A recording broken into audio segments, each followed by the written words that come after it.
Probably இதை சொல்றதுனால எனக்கு ஃபியூச்சர்ல கிளைண்ட்ஸே கிடைக்காம போகலாம். பட் நீங்க ஒரு பிகினர் ஃப்ரீலான்சரா இருந்தீங்கன்னா, இப்போ நான் சொல்ல போற ஒரு விஷயம் உங்களுக்கு 1 இயர்ல கிடைக்க வேண்டிய எக்ஸ்பீரியன்ஸை 3 மாசத்துல வந்துடும்.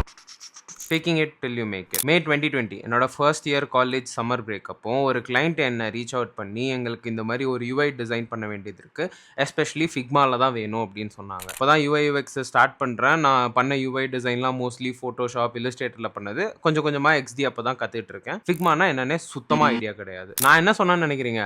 ஆப்வியஸா அக்செப்ட் பண்ணிட்டேன். ஃபிக்மா தெரியும், அதெல்லாம் பண்ணி முடிச்சிடலாம் அப்படின்ட்டு. அப்படி இப்படி யூடியூப் டுட்டோரியல் பார்த்து அந்த ப்ராஜெக்ட்டை சக்ஸஸ்ஃபுல்லா முடிச்சாச்சு. But the most important thing was, நான் ஒரு ஸ்கில்ல பிகினரா இருந்தாலுமே ரியல் லைஃப் ப்ராஜெக்ட்ஸை எப்படி சக்ஸஸ்ஃபுல்லா பண்றதுன்னு கத்துக்கிட்டேன். இதை தான் அடுத்து வந்த எல்லா ப்ராஜெக்ட்ஸ்லயுமே பண்ண ஆரம்பிச்சேன். இப்படி தான் ஒரு வெப்சைட்டை எப்படி ஷாப்பிஃபைல டெவலப் பண்றது, வெப்ஃப்ளோல டெவலப் பண்றது, ஏன் லோகோ டிசைனே அப்படி தாங்க கத்துக்கிட்டேன். இப்போ கூட அதை நான் பண்ணிட்டு தான் இருக்கேன். எனக்கு கான்டென்ட் கிரியேஷன்னா லிட்டரலா என்னன்னு கூட தெரியாது. yet here I am faking it till I make it. So